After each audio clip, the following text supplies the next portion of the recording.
السلام علیکم ورحمۃ اللہ وبرکاتہ۔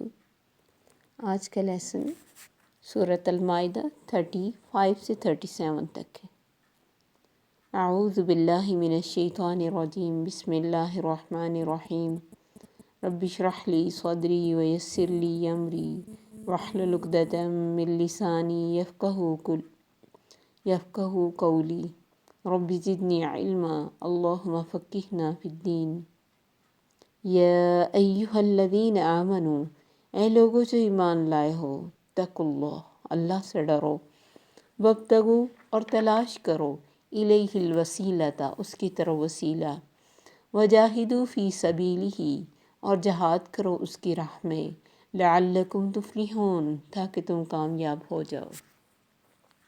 ان الذین کفروا، بے شک وہ لوگ جنہوں نے کفر کیا، لو ان لہم ما فی الارض جمیعا، اگر بے شک ان کے لیے ہو جو کچھ زمین میں ہے سارے کا سارا، ومثلہ معہ اور اس کے ساتھ اتنا ہی اور بھی ہو، لیفتدوا بہ من عذاب یوم القیامہ تاکہ میں فدیے میں دے دیں عذاب سے بچنے کے لیے قیامت کے دن، ما تقبل منہم نہ قبول کیا جائے گا ان سے، وَلَهُمْ عَذَابٌ أَلِيمٌ ان کے لیے عذاب ہوگا دردناک، یریدون ان یخرجوا من النار وہ چاہیں گے کہ وہ نکل سکیں آگ سے، وما ہم بخارجین منہا اور نہیں وہ نکلنے والے اس میں سے، وَلَهُمْ عَذَابٌ مُقِيمٌ اور ان پر عذاب ہوگا قائم رہنے والا۔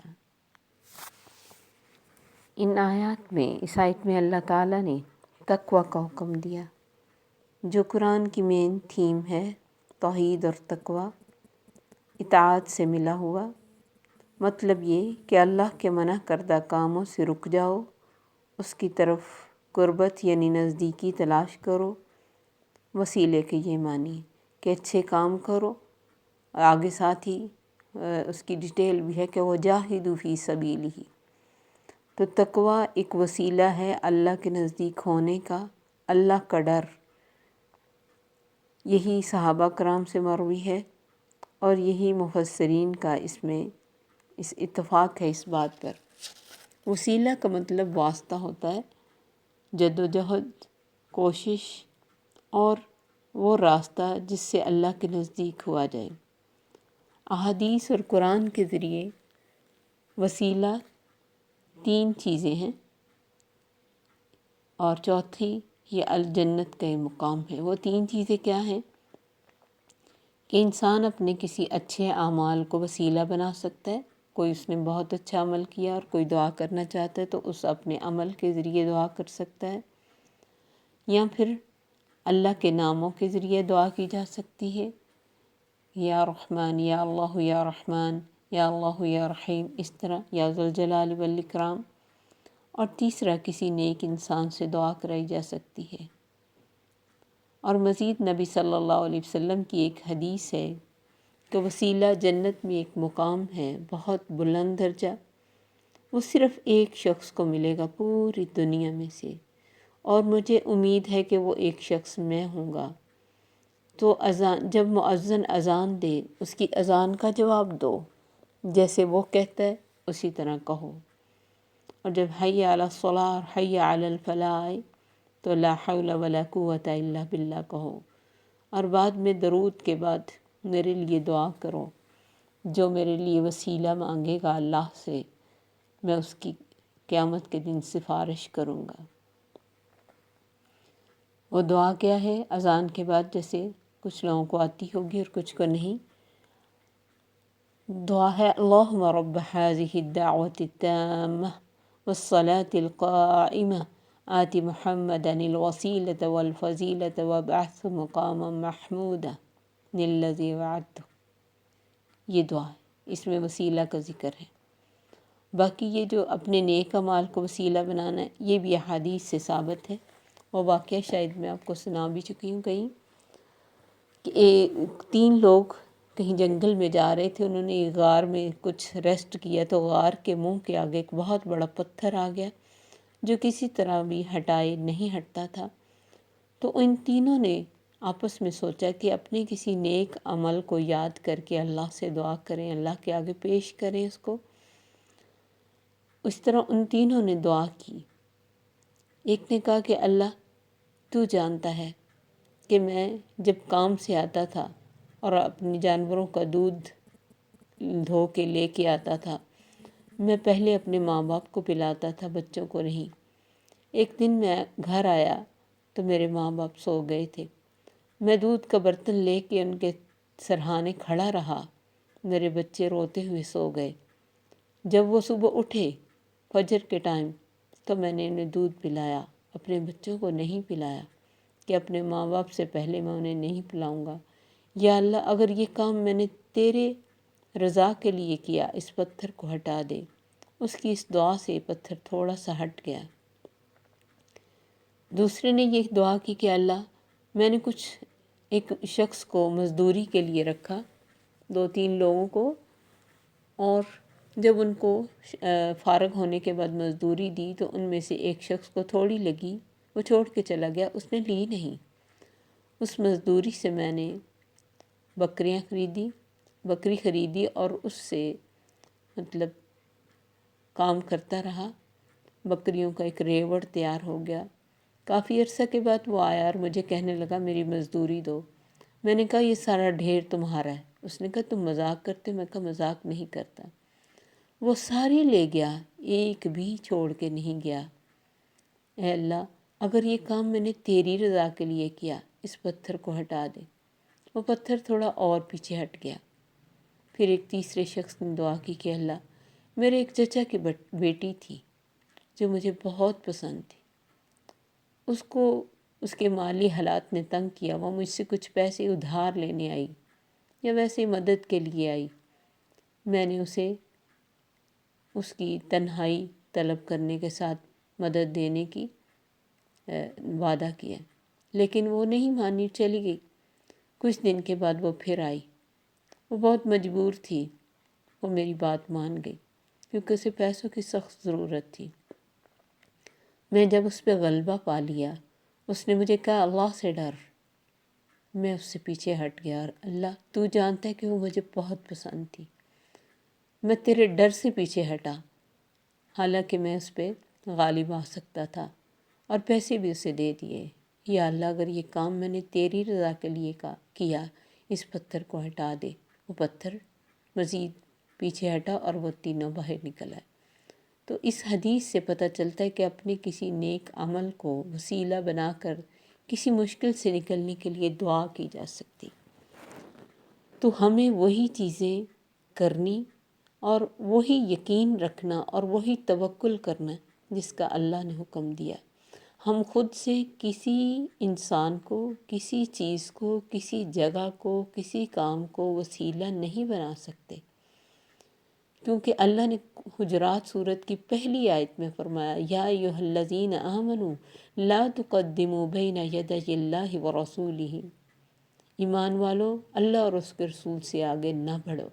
تو جو کام ہمارے نبی نے نہیں کیا وہ ہمیں نہیں کرنا، چاہے ساری دنیا کر رہی ہو، ساری دنیا ایک طرف جا رہی ہو لیکن صحیح راستہ دوسری طرف ہو اور ہم اکیلے ہوں تو کبھی بھی خود کو اکیلا نہیں سمجھنا، کیونکہ جو اکیلا ہوتا ہے نا اللہ کی خاطر، اس کے ساتھ دوسرا رب ہوتا ہے۔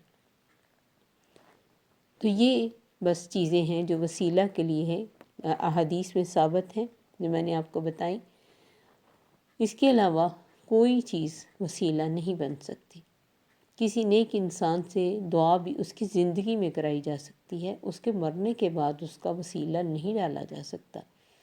جیسے حضرت عمر رضی اللہ تعالیٰ عنہ کے بارے میں آتا ہے کہ وہ ایک دفعہ بارش کی دعا کے لیے گئے تو آپ کے چچا یعنی نبی صلی اللہ علیہ وسلم کے چچا کو ساتھ لے کے گئے اور کہا اللہ جب تک تیرا نبی زندہ تھا ہم اس سے دعا کراتے تھے، اب اس کے چچا کو لائیں تو ہماری دعا قبول کر۔ تو اس سے بھی پتہ چلتا ہے کہ جب ان کے پاس ہی قبر تھی اور ٹائم بھی اتنا نہیں گزرا تھا، اگر تب انہوں نے نبی صلی اللہ علیہ وسلم کا وسیلہ نہیں ڈالا تو اب ہم 1400 سال یا 1500 سال کے بعد کیسے ڈال سکتے؟ اللہ نے قرآن میں فرمایا کہ یہ کیا کہتے ہیں شرک کرنے والے، وَيَقُولُونَ هَؤُلَاءِ شُفَعَاؤُنَا عِندَ اللَّهِ، کہتے ہیں یہ لوگ ہمارے سفارشی ہیں اللہ کے نزدیک۔ تو کیا ہم اللہ کو وہ چیز بتانا چاہتے ہیں جو اللہ نہیں جانتا، یا اسے بتانا نعوذ باللہ بھول گیا تھا؟ ایسا کچھ نہیں ہے۔ اس نے الیوم اکملت لکم دینکم، دین کی تکمیل کر دی ہمارے اوپر۔ اس وجہ سے اب ہم کچھ بھی زیادہ کریں گے تو ہمیں سخت گناہ ہوگا، حتیٰ کہ وضو میں بھی آزاد 3 سے 4 بار دھو لیں گے، 3 سے 1 یعنی زیادہ بار، تو ہمیں گناہ ہوگا۔ پھر اللہ قرآن میں فرماتے اولئک الذین یدعون الی ربہم الوسیلہ، جنہیں یہ پکارتے ہیں وہ تو خود اپنے رب کی نزدیکی کی جستجو میں لگے ہوئے ہیں۔ وہ تو خود افمن یخلق کمن لا یخلق، کیا وہ جو تخلیق کرتا ہے اس جیسا ہو سکتا ہے جو کچھ تخلیق نہیں کرتا؟ اللہ فرماتے ہیں کیا میرے ہی بندوں کو میرے سوا اولیاء بنا کے بیٹھ جائیں گے؟ یہ بیٹھے ہوئے ہیں، وہ تو خود اللہ کے محتاج ہیں، جن کے پاس یہ اپنی محتاجیاں لے کے جاتے ہیں۔ اس سے مانگو جو کسی کا محتاج نہیں، جو کسی سے پوچھ کر نہیں دیتا، جو دے کے پچھتاتا نہیں، جس کو کوئی روکنے والا نہیں، جو چاہے کر بھی سکتا ہے، دے بھی سکتا ہے، لے بھی سکتا ہے۔ تو ان اللہ علی کل شیء قدیر۔ تو تقویٰ اندر کی کیفیت ہے اور جہاد باہر۔ جہاد کیا؟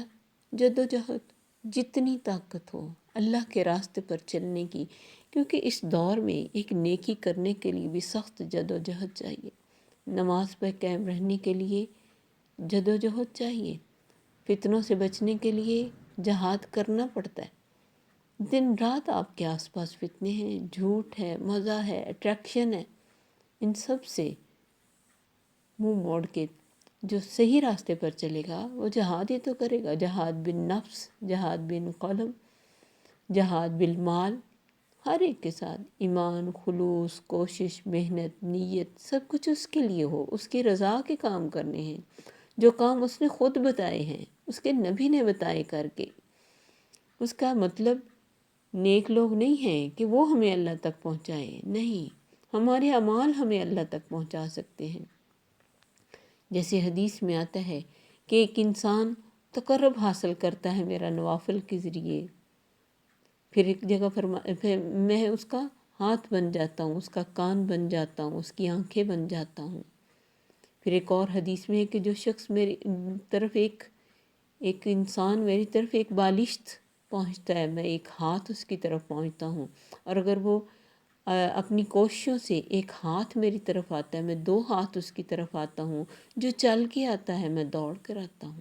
اللہ کی رحمت تو تیار ہے، ہم تمائل بکرم ہے، کوئی سائل ہی نہیں، راہ دکھلائیں کسے راہ رو منزل ہی نہیں۔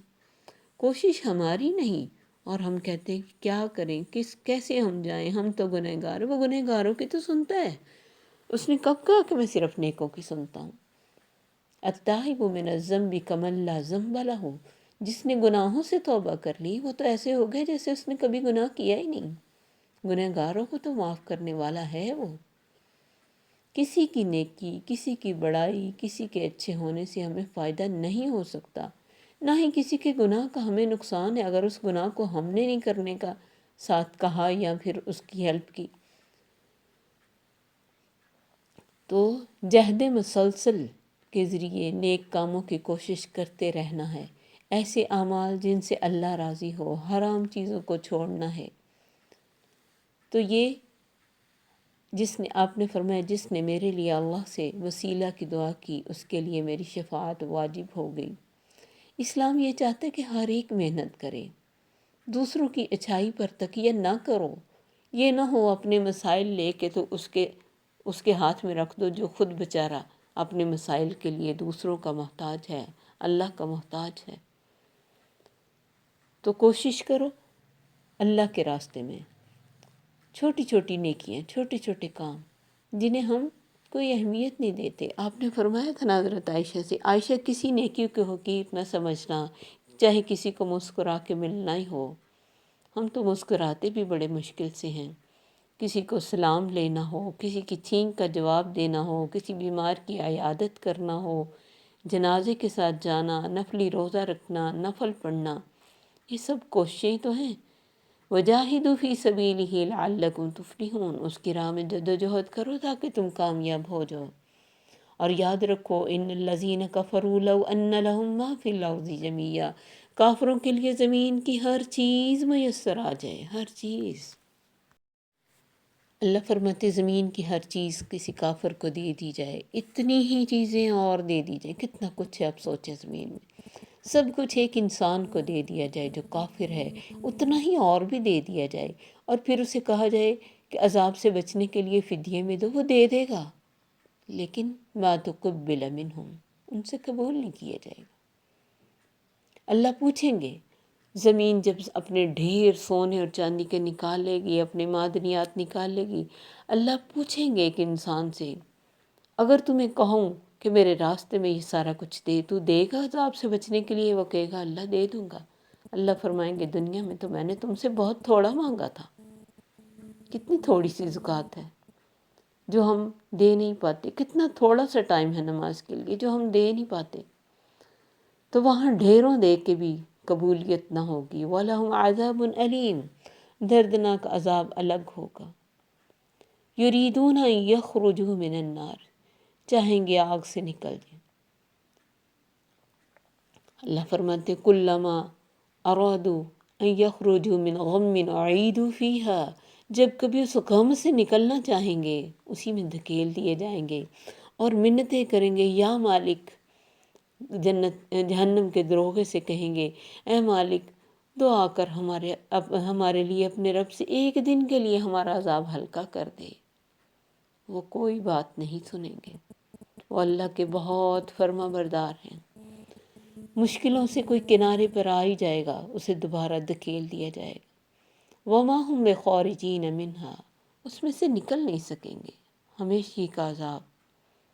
وَلَهُمْ عَذَابٌ مُقِيمٌ، قائم رہے گا، ہلکا بھی نہ ہوگا۔ كُلَّمَا نَضِجَتْ جُلُودُهُمْ بَدَّلْنَاهُمْ جُلُودًا غَيْرَهَا، جلدیں جل جائیں گی، عذاب میں کمی ہونے لگے گی، ہم نئی سکن دے دیں گے، عذاب اسی طرح رہے گا، قائم رہے گا، کبھی کم نہیں ہوگا۔ اللہ تعالی ہمیں ایسے تمام کاموں سے اور اس شرک سے جسے ہم جانتے ہیں اور اس شرک سے بھی جسے ہم نہیں جانتے، اللہ ہمیں محفوظ فرمائے، اپنی رحمت کی آغوش میں رکھے۔ السلام علیکم ورحمۃ اللہ وبرکاتہ۔